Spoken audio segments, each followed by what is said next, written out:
నమస్తే. ఈరోజు నుంచి ఆధునిక ఆంధ్రప్రదేశ్ చరిత్ర సిరీస్ స్టార్ట్ చేస్తాము. సో ఇది ఏపీపీఎస్సి గ్రూప్ 1కి గ్రూప్ 2కి కూడా యూజ్ అయ్యేలాగా మనం ఎక్స్ప్లెనేషన్ ఇచ్చుకుంటూ వెళ్దాము. సో ఈరోజు ఫస్ట్ టాపిక్ ఇది మనం పి రఘునాథరావు బుక్ నుంచి చూస్తున్నాం, 2006 ఎడిషన్ నుంచి. సో ఆధునిక ఆంధ్రప్రదేశ్ చరిత్ర మనకి తెలుసు, ఇది బోత్ ఏపీఎస్సి గ్రూప్ 2లో చాలా చాలా important, at the same time group 1లో కూడా మెయిన్స్లో ఏపీ హిస్టరీ టాపిక్లో చాలా ఇంపార్టెంట్. సో మనం కవర్ చేయడానికి స్టార్ట్ చేద్దాం. సో ఇది point to point wise, para to para wise చదువుకుంటూ అందులో ఎటువంటి విధమైన బిట్స్ రావచ్చు అన్నది చూసుకుంటూ ఏ టైప్ ఆఫ్ క్వశ్చన్స్ గ్రూప్ 1కి ఎలాంటి క్వశ్చన్స్ వస్తాయి, గ్రూప్ 2కి ఎలాంటి క్వశ్చన్స్ వస్తాయి అన్నది చూసుకుంటూ మనం కంటిన్యూ చేద్దాము. So every bit, every point, every para మనం ఈ బుక్లోంచి మనం కవర్ చేద్దాము ఈ సిరీస్లో. సో ఆధునిక ఆంధ్రప్రదేశ్ చరిత్ర, పి రఘునాథరావు. సో యూరోపియన్ల రాక. సో ఇది 6th ఎడిషన్లో పేజ్ నెంబర్ 31లో ఉంది, ఇది 6th ఎడిషన్లోది.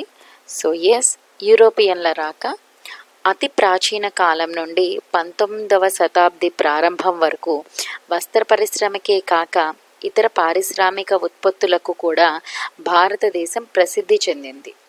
భారతదేశం సముద్రం మీద భూమార్గం గుండా యూరోపు దేశాలతో విశేషమైన వర్తకాన్ని నిర్వహించింది. భారతదేశంలో తయారైన వస్తువులకు విదేశాలలో విపరీతమైన ఆదరణ ఏర్పడింది. ఈ వస్తువుల్లో ఆంధ్రదేశంలో తయారైనవి కూడా ఉండడం విశేషం. క్రీస్తు శకం ప్రారంభం నుండి 3 శతాబ్దాల వరకు రోమను సామ్రాజ్యంలో వర్తక వ్యాపారాల్ని సాగించేవారు. భారతదేశంలో తయారైన సిల్క్ వస్త్రాల్ని ఇంకా అనేక వస్త్రాల్ని ధరించేందుకు రోమన్ నగరం స్త్రీలు మిక్కిలి ఇష్టపడేవారు. క్రీస్తు శకం 73వ సంవత్సరంలో ప్లీనీ భారతదేశపు పలుచటి వస్త్రాల నాణ్యత గురించి గొప్పగా వర్ణించాడు. సో ఈ పేరాలో ఈ ఇన్ఫర్మేషన్ ఉంది. సో మనం భారతదేశం ఉత్పత్తులకు విదేశాలలో ఎంత ఆదరణ ఉండేదో ఈ పేరాలో చెప్తున్నారు. సో ఈ భారతదేశంలో తయారైన వస్తువులకే కాక ఆంధ్రదేశంలో తయారైన వస్తువులకు కూడా ఆదరణ ఉండేది అని చెప్తున్నారు. ఇక్కడ ముఖ్యంగా ఈ రోమన్ సామ్రాజ్యం గురించి ఈ పేరాలో ప్రస్తావించడం జరిగింది. క్రీస్తు శకం ప్రారంభం నుండి 3 శతాబ్దాల వరకు, అంటే 300 సంవత్సరాల వరకు రోమన్ సామ్రాజ్యంలో వర్తక వ్యాపారాల్ని సాగించేవారు. భారతదేశంలో తయారైన సిల్క్ వస్త్రాలు ఇంకా అనేక వస్త్రాలు ధరించేందుకు అక్కడి స్త్రీలు, రోమనగరంలోని స్త్రీలు ఇష్టపడేవారని మనకి తెలుస్తోంది. ఇది దేని నుంచి తెలుస్తోంది అంటే, ప్లీనీ అనే ఒక హిస్టోరియన్, చరిత్రకారుడు క్రీస్తు శకం 73వ సంవత్సరంలో భారతదేశపు పలుచటి వస్త్రాల నాణ్యతను గురించి గొప్పగా వర్ణించాడు. సో మనకి ఏ విధమైన బిట్ రావచ్చు అంటే, భారతదేశపు నూలు వస్త్రాల గురించి నాణ్యత గురించి ఏ చరిత్రకారుడు వర్ణించాడు అని రావచ్చు. దానికి ఆన్సరు ప్లీనీ. సో భారతదేశపు పలుచటి వస్త్రాలు ఏ నగరం స్త్రీలు ధరించడానికి ఇష్టపడేవారు అని ప్లీనీ చెప్పాడు అంటే రోమ్ నగరం స్త్రీలు. ఈ టైప్ ఆఫ్ బిట్స్ రావచ్చు. సో నెక్స్ట్ ఏంటంటే,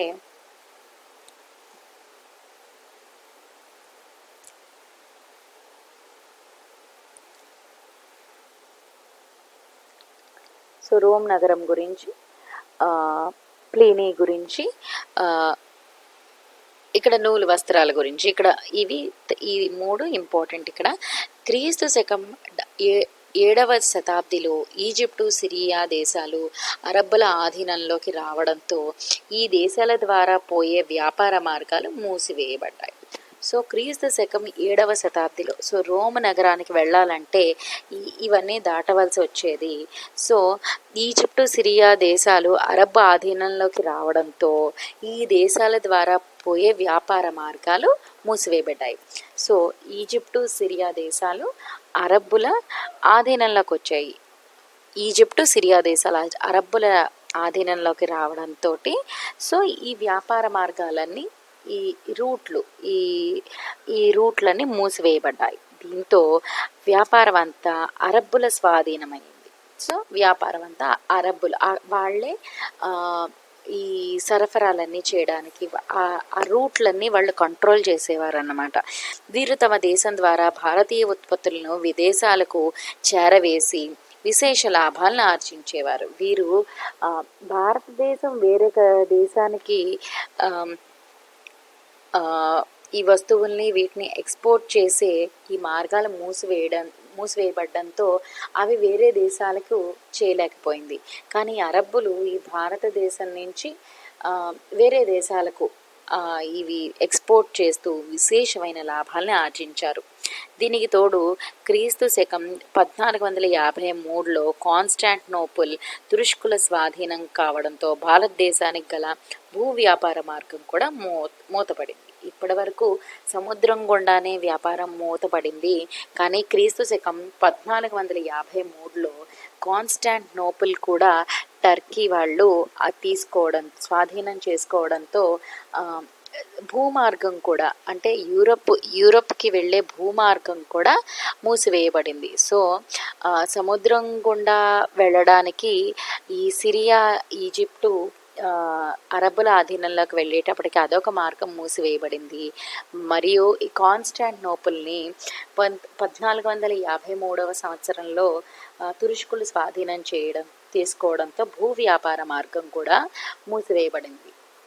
అంటే వయా ల్యాండ్ మూసివేయబడింది, వయా సీ కూడా మూసివేయబడింది. దీంతో తూర్పు దేశాల వ్యాపారం వెనిసు, జెనీవా నగరాల ఏకస్వామ్యంగా మారిపోయింది. సో దీంతో తూర్పు దేశాల వ్యాపారం అక్కడ ఒక మోనోపోలీ ఏర్పడింది. వెనిస్, జెనీవా వీటిలో మోనోపోలీ ఏర్పడింది. ఎందుకంటే భారతదేశం నుంచి ఉత్పత్తులు అక్కడికి వెళ్ళకపోవడంతో అన్ని మార్గాలు మూసివేయబడటంతో అక్కడ వాళ్ళే ఒక మోనోపోలీగా ఏకస్వామ్యంగా మారిపోయింది. సహజంగానే మిగిలిన యూరోప్ దేశాలు వెనిసు, జెనీవాని చూసి ఈర్చపడ్డాయి. సో ఈ వెనిస్ని, జెనీవాని చూసి వాళ్ళే ఎక్కువ ఫ్లరిష్ అవ్వడం చూసి మిగతా యూరోప్ దేశాలు ఈర్ష్యను చెందాయి. భారతదేశానికి మధ్యధరా సముద్రం మీదుగా కాక వేరొక కొత్త సముద్ర మార్గాన్ని కొనుగొనేందుకు ప్రయత్నించాయి. సో ఈ మెడిటరేనియన్ సీ నుంచి కాకుండా వేరొక దారి ఉంటేనే మనం కూడా ఈ వెనిసు, జెనీవా లాగా అభివృద్ధి చెందుతామని భావించిన వాళ్ళు సీ రూట్లను కనిపెట్టడం ఈ విధంగా స్టార్ట్ అయిందనమాట.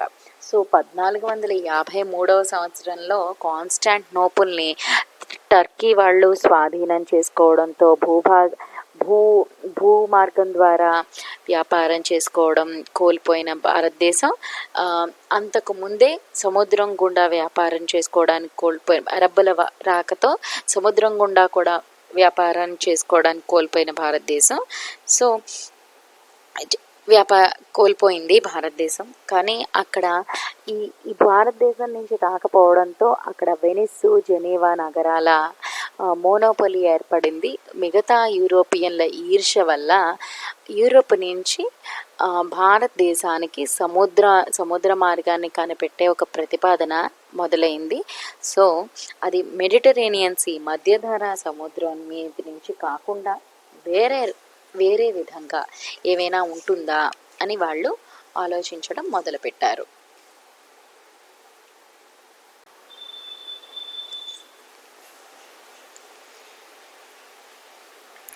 సో ఈ కొత్త మార్గాన్ని, ఈ సముద్ర మార్గాన్ని మధ్యధరా సముద్రం నుంచి కాకుండా వేరొక మార్గాన్ని కనిపెట్టడానికి ఈ యూరోపియన్లు ముందుకు రావడం మొదలవడంతో పోర్చుగీస్ అందరికన్నా ముందంజ వేశారు.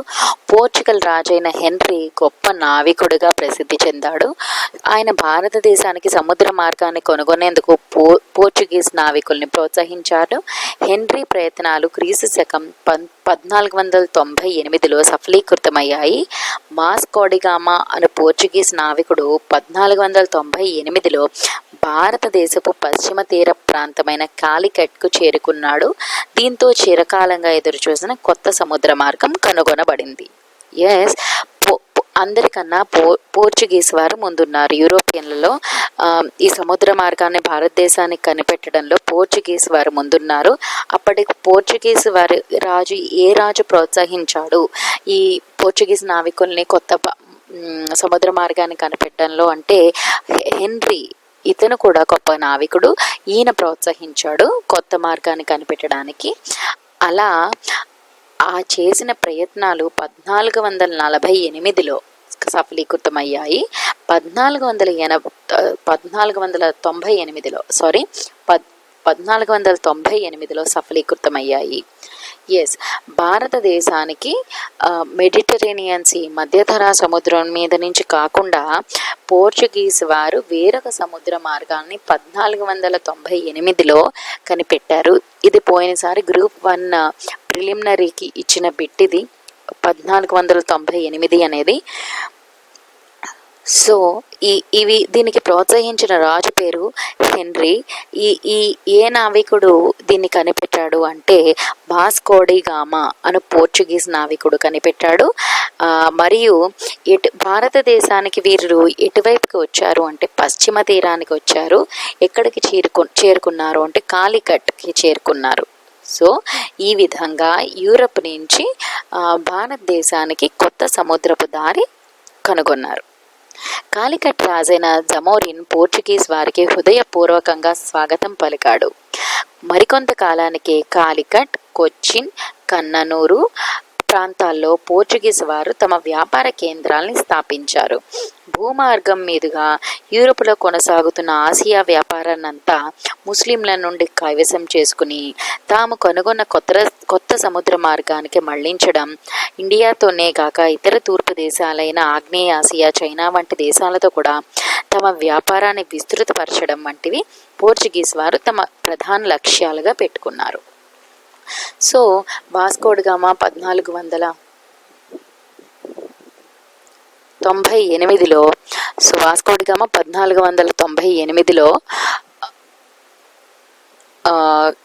భారతదేశానికి సముద్ర మార్గాన్ని కనిపెట్టారు. సో అప్పటికి కాలికట్కి చేరుకున్నారు. పశ్చిమ తీరాన్ని వెస్టర్న్ కోస్టల్ ఏరియా కాలికట్కి చేరుకున్నాడు. సో అప్పటికి కాలికట్కి రాజు అప్పుడు ఎవరు అంటే జమరిన్. ఆయన హృదయపూర్వకంగా పోర్చుగీస్ వారి రాకకు స్వాగతం పలికాడు. ఎందుకంటే పోర్చుగీస్ వారి రాకతో, యూరోపియన్ల రాకతోటి అక్కడ ప్రాంతం అభివృద్ధి చెందుతుందండి. అక్కడ ఉన్న వస్తువులన్నీ వాళ్ళు కొనుగోలు చేస్తారని, అక్కడ ప్రజలు బాగుపడతారన్న ఉద్దేశంతో జమోరిన్ స్వాగతం పలికాడు. ఎస్, ఇక్కడ ఇంపార్టెంట్ బిట్ ఏంటంటే అప్పుడు పోర్చుగీస్ వచ్చేటప్పటికి కాలికట్ రాజు ఎవరంటే జమోరిన్. సో కొంతకాలానికి పోర్చుగీస్ వారు కాలికట్, కొచ్చిన్, కన్ననూరు అన్న ప్రాంతాల్లో పోర్చుగీస్ వారు తమ వ్యాపారాన్ని స్థాపించారు. సో ఇక్కడ ఎలాంటి బిట్ రావచ్చు అంటే భారతదేశానికి వచ్చిన కొత్తలో ఏ ప్రాంతంలో పోర్చుగీస్ వారు వ్యాపారాన్ని వ్యాపార కేంద్రాన్ని స్థాపించలేదు అని ఇచ్చి కాలికట్, కొచ్చిన్, కన్ననూరు, త్రివేంద్రం అని ఇవ్వచ్చు. సో ఆన్సర్ ఏమవుతుంది అంటే త్రివేంద్రం అనమాట. సో కన్ననూరు, కొచ్చిన్, కాలికట్ ఈ 3 చోట వ్యాపార కేంద్రాన్ని స్థాపించారు. వీళ్ళు దీని మీదే కాకుండా భూమార్గం మీద యూరోప్లో ఆసియా వ్యాపారాన్ని అంతా ముస్లింలు, ఎందుకంటే అరబ్బులు ఈ వ్యాపారాన్ని చేస్తున్నారు కదా, దీన్ని కూడా వాళ్ళు కైవసం చేసుకుని ఈ ఆసియా వ్యాపారాన్నంతా ముస్లింల నుండి కైవసం చేసుకుని వాళ్ళు కొనుక్కున్న కొత్త సముద్ర మార్గానికి మళ్ళించి ఇండియాతోనే కాకుండా ఈ ఆగ్నేయ ఆసియా, చైనా వంటి వాటితో కూడా వారు వ్యాపారాన్ని చేయడాన్ని వాళ్ళ ప్రధాన లక్ష్యాలుగా పెట్టుకున్నారు. 1500 నుంచి 1509 సంవత్సరాల మధ్య కాలంలో హిందూ మహాసముద్రంపై తమ ఆధిపత్యాన్ని స్థాపించడంలో పోర్చుగీస్ వారు సఫలీకృతమయ్యారు. సో 1498లో వచ్చారు కదా. 1500 నుంచి 1509 సంవత్సరాల మధ్యలో వాళ్ళు హిందూ మహాసముద్రం మీద ఏకఛత్రాధిపత్యాన్ని కొనసాగించారు. 1503లో కొచ్చిన్ వద్ద ఒక నౌకా స్థావరాన్ని ఏర్పరచుకున్నారు. సో ఇది ఒక ఇంపార్టెంట్ బిట్ అన్నమాట.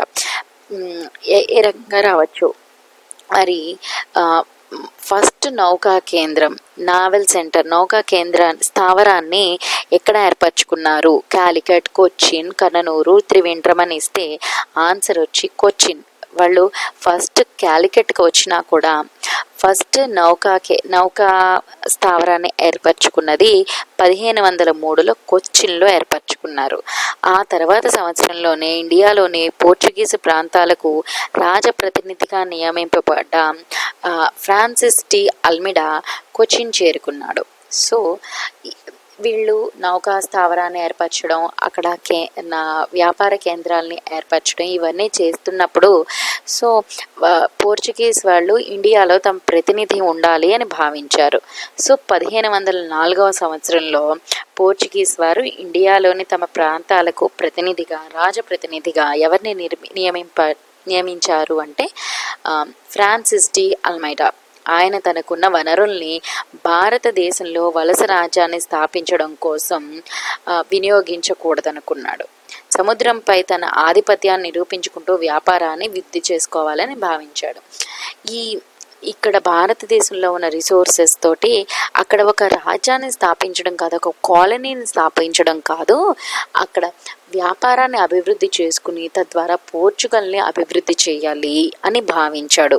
అందుకే పోర్చుగీస్ వారు తమ కార్యకలాపాలన్నీ వ్యాపారానికి మాత్రమే పరిమితం చేసుకున్నారు తప్ప వాళ్ళ సామ్రాజ్యాన్ని విస్తరించుకోవడం కోసం చేయలేదు. అల్మైడా అనుసరించిన ఈ పద్ధతినే నీలి నీటి విధానం అంటారు. బ్లూ వాటర్ పాలసీ అనేది ఎవరి విధానం అంటే పోర్చుగీస్ విధానం. మొదటిది బ్లూ పాలసీ విధానం అన్నది ఎవరి విధానం అంటే ఫ్రాన్సిస్ డి అల్మైడా విధానం అని అంటారు. సో ఈ రోజుకి ఇంతటితో ముగిస్తున్నాను. రేపటి నుంచి కూడా ఈ సిరీస్ కంటిన్యూ అవుతూనే ఉంటుంది. సో బోత్ గ్రూప్ 1, గ్రూప్ 2 రెండిటికి ఉపయోగపడే విధంగా మనం ఈ డిస్కషన్ని కొనసాగిద్దాము. ఈరోజు జరిగిన కొన్ని ఇంపార్టెంట్ బిట్లు ఏంటంటే పోర్చుగీస్ 1498లో కాలికట్కి వచ్చారు. పోర్చుగీస్ 1503లో కొచ్చిన్లో తమ నౌకా స్థావరాన్ని ఏర్పరిచారు. బ్లూ వాటర్ పాలసీ అనేది పోర్చుగీస్ విధానం, ఫ్రాన్సిస్ డి అల్మేడా అనే రాజప్రతినిధి విధానం. సో వీళ్ళు రాజ్యాన్ని విస్తరించడానికి కాకుండా తమకున్న వనరుల్ని పోర్చుగల్ అక్కడ వ్యాపారాన్ని అభివృద్ధి చేయడానికి మాత్రమే వినియోగించారు. సో ప్లైనీ అనే చరిత్రకారుడు రోమ్ నగరం స్త్రీలు భారతదేశపు వస్త్రాలను ధరించడానికి ఇష్టపడతారు అని చెప్పారు. So thank you. ఈరోజు డిస్కషన్ ఇక్కడితో ముగిద్దాం. Thank you.